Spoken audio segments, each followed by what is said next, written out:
Lucknow metro, जिस metro पर हम सफ़र को सुरक्षित मान रहे हैं, वो सफ़र कितना असुरक्षित है, ये कैग की रिपोर्ट में खुलासा हुआ है। लखनऊ शहर में पिछले 4 सालों से जो मेट्रो चल रही है, या मेट्रो लोगों की, यात्रियों के जीवन को खतरे में डाल रही है। इसकी रेल की पटरियों की बनावट से लेकर इसके ध्वनि मानक तक सब विपरीत पाए गए हैं। अमौसी से मुंशी पुलिया तक बने लखनऊ मेट्रो के पहले कॉरिडोर में टेंडर से लेकर करोड़ों रुपए के भुगतान में बड़े पैमाने पर अनियमितताएं हुई हैं। विधानमंडल के बजट सत्र में रखी गई लखनऊ मेट्रो की नियंत्रक एवं महालेखा परीक्षक यानी कि कैग ऑडिट रिपोर्ट में इसका खुलासा हुआ है।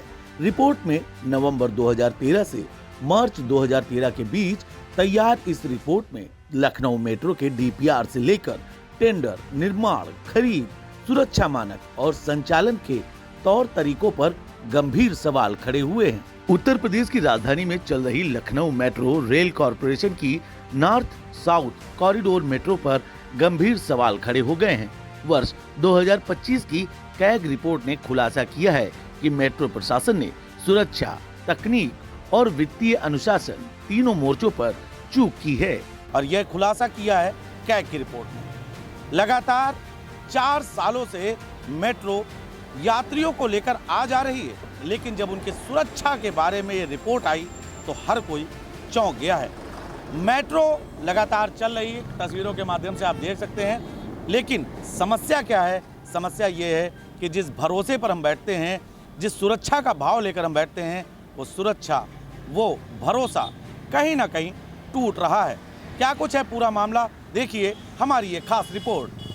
वर्ष 2022 में रोलिंग स्टॉक के पहियों की घिसावट और एडजस्टमेंट के लिए आरडीएसओ से जांच कराकर अंतरिम गति प्रमाण पत्र का नवीनीकरण अनिवार्य था, लेकिन यह कराया ही नहीं गया। यानी मेट्रो 4 साल तक बिना जरूरी प्रमाणन के दौड़ती रही। रेल लाइन की गुणवत्ता भी मानकों से कम पाई गई। डिपो क्षेत्र में कठोरता का मानक 260 BHN था, जबकि जांच में 229.07 और 242.52 BHN मिला। लखनऊ मेट्रो रेलवे कॉरपोरेशन जिस तरीके से मेट्रो का संचालन कर रहा है, इसमें कैग की रिपोर्ट ने बड़ी खामियां उजागर कर दी हैं। फिर चाहे वो साइबर सुरक्षा की हो, रेलवे पटरी की कठोरता की, घिसावट की बात हो, इन सब तमाम पहलुओं को लेकर कैग ने बड़े दावे खोल दिए हैं। कुल मिलाकर ये मामला यात्रियों की सुरक्षा से जुड़ा हुआ है। मुख्य लाइन के लिए 340 से 390 BHN मानक था, लेकिन यह 291.78 और 308.79 BHN रहा। कम कठोरता वाली पटरियों से पहियों और ट्रैक में तेजी से घिसावट तथा रखरखाव लागत बढ़ने का खतरा बढ़ गया। IIT कानपुर ने पाया कि संचार आधारित ट्रेन नियंत्रण प्रणाली यानी कि CBTC की सुरक्षा जांच केवल इंटेलिजेंस ब्यूरो से कराई गई, जबकि मानक के अनुसार किसी प्रमाणित साइबर सुरक्षा एजेंसी से ऑडिट अनिवार्य था। इस लापरवाही से पूरी मेट्रो प्रणाली के ठप होने का जोखिम बन सकता था। बिना टेंडर करोड़ों का अनुबंध भी सामने आया है। नियम के अनुसार 10 लाख रुपए से अधिक के कार्य के लिए टेंडर जरूरी है। इसके बावजूद जून 2016 में मेसर्स G4S सिक्योर सॉल्यूशन को बिना टेंडर 3 साल का अनुबंध दिया गया। मासिक भुगतान 32.72 लाख, जबकि सेवा अवधि जून 2016 से मार्च 2023।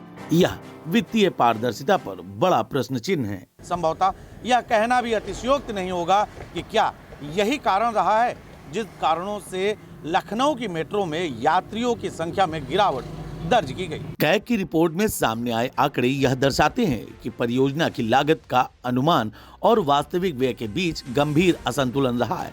तीनों कार्यों LKCC 03, LKCC 04 और LKCC 09 में अनुमान, अनुबंध और वास्तविक खर्च की तुलना कई सवाल खड़े करती है। LKCC 3 में अनुमानित लागत 145.60 करोड़ तय की गई। अनुबंध 130.51 करोड़ में हुआ, जिससे पहली नजर में लगभग 15 करोड़ की बचत दिखाई देती है, लेकिन वास्तविक खर्च 175.48 करोड़ पहुंच गया, जो अनुमान से 29.88 करोड़ अधिक और अनुबंध से 97 करोड़ ज्यादा है। यानी जो काम कम दर पर दिया गया वही अंततः सबसे महंगा साबित हुआ।